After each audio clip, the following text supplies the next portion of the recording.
आज ही Doubtnut app download करें। Doubtnut पर होगा अब आपके सभी मैथ्स, केमिस्ट्री, फिजिक्स और बायोलॉजी डाउट्स का सफाया। बस अपने क्वेश्चन की फोटो खींचो, उसे क्रॉप करो और तुरंत वीडियो सोल्यूशन पाओ।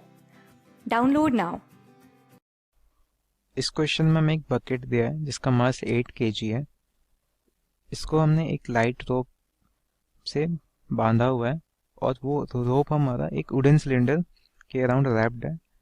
उस वुडन सिलेंडर का मास हमारा 12 kg है और रेडियस 20 सेंटीमीटर है।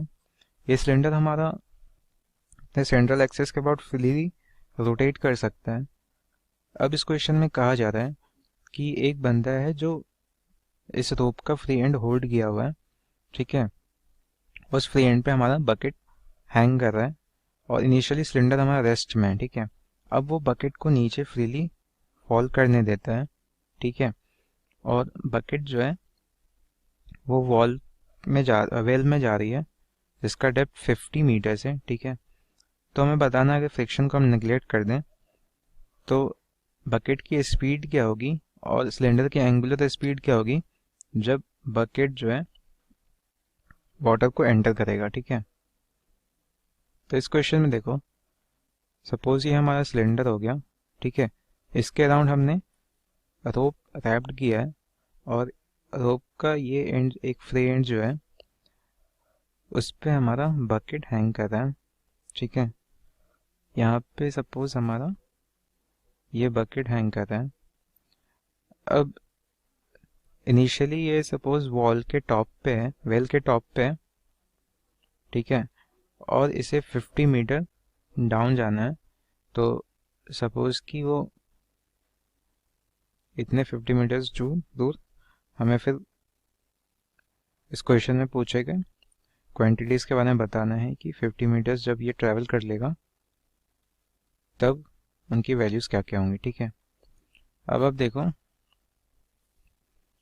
अगर ये बकेट जो हमारा किसी एक्सेलरेशन ए से इधर मूव कर रहा है, ठीक है, तो इस रोप के हर पॉइंट का एक्सेलरेशन जो है ए होगा, क्योंकि आप देख सकते हो रोप का जो पॉइंट बकेट से कनेक्टेड है उसका भी एक्सेलरेशन बकेट के इतना ही होगा।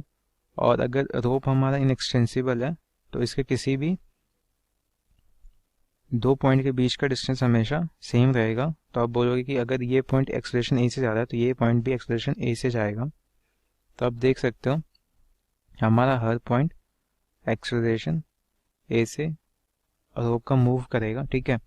अब सपोज कि इसमें टेंशन, हम थ्रेड में टेंशन टी बोल रहे हैं, तो आप देख सकते हो इस सिलेंडर का अगर आप एफवीडी बनाओगे, ये सिलेंडर हो गया हमारा, तो इस पर एक टेंशन इस डायरेक्शन में लग रहा होगा और इस टेंशन के कारण एक टॉर्क प्रोड्यूस होगा। तो उस टॉर्क की वैल्यू आपको टी आर होगी, ठीक है। इसके कारण एक एंगुलर एक्सेलरेशन आएगा और ये पॉइंट ऑफ कांटेक्ट जो कि थ्रेड के साथ कांटेक्ट में, उसका एक्सेलरेशन आप बोलोगे कि इस डायरेक्शन में अल्फा आ रहा है, टेंजेंशियल एक्सेलरेशन अल्फा आ रहा है, ठीक है। अब अगर हम एज्यूम करें कि हमारा थ्रेड जो है वो इस सिलेंडर पे स्लिप नहीं करता, तो आप क्या बोलोगे कि इस जो थ्रेड का पॉइंट ऑफ कांटेक्ट है सिलेंडर से, उसका अगर एंगुलर एक्सेलरेशन ए है इस डायरेक्शन, डाउनवर्ड डायरेक्शन में, और सिलेंडर के पॉइंट ऑफ कांटेक्ट का एक्सेलरेशन अल्फा आर है, ठीक है, और स्लिपिंग नहीं होनी है, तो अल्फा आर को ए के इक्वल होना पड़ेगा, ठीक है, ताकि दोनों साथ चलें। तो अल्फा इज इक्वल टू ए हमारा हो जाएगा। तो यहाँ पे जो हमने टॉर्क लिखा था वो हमारा क्या है, आई अल्फा है। और आई की वैल्यू यहाँ पे क्या हो जाएगी, ये हमारा सिलेंडर है, सॉलिड सिलेंडर है, तो इसका moment of inertia m r square by 2 हो जाएगा। इस एक्सिस के अबाउट, जिस एक्सिस के अबाउट ये रोटेट करेगी, और ये अल्फा, तो यहाँ से टी की वैल्यू क्या आ गई, एम अल्फा आर बाई 2, और ये this is equal to alpha r हमारा ए के इक्वल है, तो ये एम ए बाई 2 हो गया।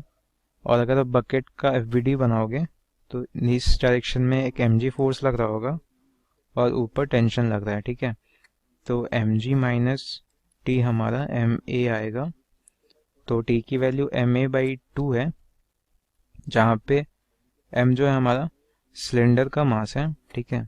तो ये m g minus m a by 2 is equal to ma, तो यहाँ से हमें a की वैल्यू मिल जाएगी। अगर हम यहाँ पे वैल्यूज पुट कर दें तो स्मॉल m हमारा बकेट का मास है वो 8 kg है, तो ये 8g हो गया is equal to a, 8 plus cylinder का मास 12 kg है तो ये 6 हो गया। यहाँ से अगर आप कैलकुलेट करोगे तो एक्सेलरेशन आपको क्या मिलेगा, 4g/7। ये हमारा एक्सेलरेशन हो गया बकेट का। ठीक है, अब हमें जिस पॉइंट पे इसकी वेलोसिटी बतानी है उस पॉइंट पे हमें, यानी इस 50 सेंटीमीटर ये जब आ जाएगा उस पॉइंट पे हमें डेल्टा एस पता है वो कितना है 50 मीटर्स। एक्सेलरेशन हमें पता है 4g/7 और v फाइनल हमें बताना है ओमेगा। v इनिशियल हमें गिवन है 0, क्योंकि इनिशियली सब रेस्ट पे रहते हैं, तो ये 0 मीटर पर सेकेंड हो गया। ठीक है, और ये यूनिफॉर्म एक्सेलरेशन है, तो आप यूनिफॉर्म एक्सेलरेशन का इक्वेशन लगाओगे, थर्ड इक्वेशन अगर आप यूज़ करोगे तो वो क्या है, v f square minus v initial square is equal to 2a delta s. ठीक है, तो v फाइनल हमें निकालना है, वो क्या हो जाएगा, एक्सेलरेशन है हमारा 4g/7 और डेल्टा एस है 50, तो ये हमारा क्या आ गया 400g/7। ये वी एफ स्क्वायर की वैल्यू हो गई। यहाँ से फिर वी एफ क्या आ जाएगा हमारा, √4,000/7 मीटर पर सेकेंड, और this is equal to 23.9 metre पर सेकेंड। ठीक है, अब आप देखो यहाँ पे हमने कहा था कि अगर इन दोनों पॉइंट्स के बीच में स्लिपिंग नहीं होना है तो इनका एक्सेलरेशन सेम होना है। ठीक है, और इनकी वेलोसिटी भी सेम होगी तभी स्लिपिंग नहीं होगा। इनिशियली ये रेस्ट पे थे तो इनकी वेलोसिटी जो है, अगर इसकी वेलोसिटी कुछ v डैश बढ़ गई तो इसकी वेलोसिटी v डैश बढ़ेगी, तो एक्सेलरेशन भी सेम होगा और वेलोसिटी भी इनकी सेम होगी। ठीक है, तो इस सिलेंडर के जो पॉइंट ऑफ कांटेक्ट है थ्रेड के साथ, उसका वेलोसिटी आप इस डायरेक्शन में ओमेगा आर बोलोगे, टेंजेंशियल वेलोसिटी ओमेगा आर आएगी।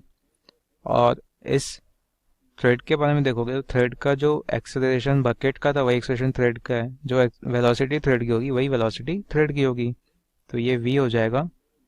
तो फाइनली अब देखो ओमेगा हमें निकालना है, रेडियस हमें सिलेंडर का गिवन है वो 20 सेंटीमीटर है, तो यानी 0.2 मीटर्स, और this is equal to velocity of thread जो कि वेलोसिटी ऑफ बकेट के इक्वल यानी 23.9। तो यहाँ से ओमेगा की वैल्यू क्या आ गई,